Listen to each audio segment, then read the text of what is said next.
Bonjour à tous et à toutes. J'ai souhaité m'adresser à vous pour vous indiquer un certain nombre des décisions que nous avons été amenés à prendre avec mes amis adjoints du conseil municipal, avec nos collaborateurs, avec aussi les interlocuteurs publics que sont le préfet, les responsables de l'éducation nationale, les autorités sanitaires, suite à la décision prise par le président de la République d'opérer un nouveau confinement compte tenu de la gravité de la situation sanitaire liée à l'épidémie de coronavirus. Le premier point concerne nos commerçants. Vous le savez, le gouvernement a décidé la fermeture de la quasi-totalité des commerces, à l'exception de ceux considérés comme de toute première nécessité, notamment dans le domaine alimentaire ou dans le domaine de la santé.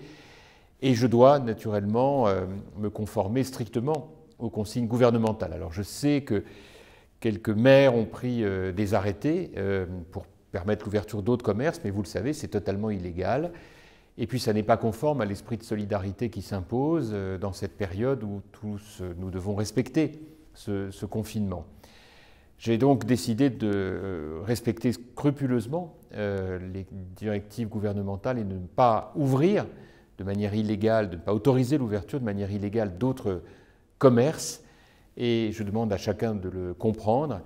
C'est d'autant plus douloureux et difficile que je sais la situation financière de très nombreux commerçants, entrepreneurs, artisans qui sont en première ligne, directement exposés, et que tout ça est pour nous tous une préoccupation majeure, même si je sais que le ministère de l'économie a annoncé un certain nombre de mesures de soutien. Tout ça est dur, difficile, et sachez que dès que nous pourrons opérer les réouvertures, eh bien, à ce moment-là, comme nous l'avons fait après le premier confinement, il y aura une nouvelle mobilisation générale aux côtés de nos commerçants. Le deuxième sujet, c'est la rentrée scolaire. Vous savez qu'à partir de lundi, toutes les écoles, collèges, lycées sont réouvertes et nous sommes évidemment attentifs à ce que toutes les dispositions sanitaires renforcées puissent être prises et respectées. Et je vous invite à suivre à travers la communication sur nos réseaux sociaux, la page Facebook, le site de la ville, Instagram, toutes les informations qui vous seront naturellement données pour les parents, pour les enfants, les élèves, de telle sorte que, là aussi, nous puissions respecter les consignes gouvernementales, mais il est indispensable que nos enfants puissent retourner en cours et ne connaissent pas les difficultés que nous avons vécues au printemps dernier lors du premier confinement. Par ailleurs, en ce qui concerne les animations de Noël, malheureusement, la mort dans l'âme, il nous a fallu décider d'y renoncer pour des raisons là aussi de sécurité sanitaire, même si pour le mois de novembre, de la même manière, nous avons là aussi décidé de supprimer tous les spectacles qui étaient initialement programmés et les animations, mais nous allons les reporter dès que cela sera possible et probablement tout au long de l'année 2021.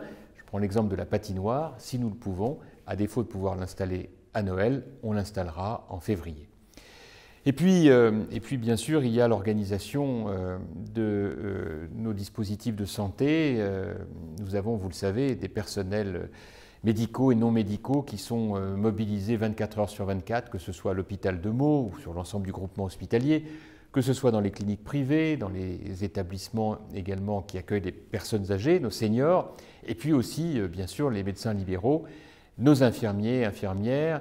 Tous font un travail absolument remarquable. On est mobilisés à leur côté autant qu'on peut l'être. Et avec mon adjoint et ami Christian Allard, nous ne cessons de faire les interactions nécessaires, y compris d'ailleurs avec les laboratoires chargés d'opérer les différents tests. C'est une mobilisation totale pour essayer d'endiguer, en tout cas de contribuer à endiguer ce virus. Et puis il faut tenir bon parce que la période est dure, à tout point de vue, psychologique, familial, et puis aussi économique. C'est une période terrible qui touche toute notre planète et c'est vrai qu'elle nécessite de notre part à tous beaucoup de solidarité, beaucoup de mobilisation. C'est vrai que ce n'est pas simple, mais en tout cas sachez qu'ici à Meaux, nous sommes attentifs à ce que les choses se passent le mieux possible dans tous les domaines, mobilisés au maximum. Nous le sommes évidemment au service de chacune et de chacun d'entre vous. Et puis je ne voudrais pas terminer ce propos sans avoir aussi un mot avec vous sur la situation de sécurité. Les attaques terroristes qui ont eu lieu ces derniers jours ont profondément marqué chacune et chacun d'entre nous. Elle vient nous rappeler que la violence et la barbarie a lieu aussi sur notre territoire, qu'au-delà des condamnations, eh bien, il y aura bien des leçons à tirer de tout cela. En ce qui concerne en tout cas notre ville, j'ai demandé en liaison avec le préfet de Seine-et-Marne un renforcement de la présence policière, que ce soit la police nationale mais aussi la police municipale, sur l'ensemble des lieux de culte, de telle manière que chacune et chacun de ceux qui souhaitent exercer son culte puissent le faire dans les meilleures conditions de sécurité possibles. Et en tout cas, c'est notre responsabilité que d'y veiller. Je vous souhaite à tous et à toutes beaucoup de courage. C'est une période qui est dure, qui est difficile. Nous n'attendions certainement pas tout cela et il nous faut y faire face avec le maximum d'esprit de responsabilité. En tout cas, c'est ce qui nous engage, c'est ce qui m'engage vis-à-vis de vous tous. Sachez que nous sommes à vos côtés, il faut tenir bon. Il y aura des jours meilleurs, mais aujourd'hui ce qu'il faut, c'est être solide dans cette épreuve et surtout d'être rassemblés. Bon courage à chacune et à chacun d'entre vous.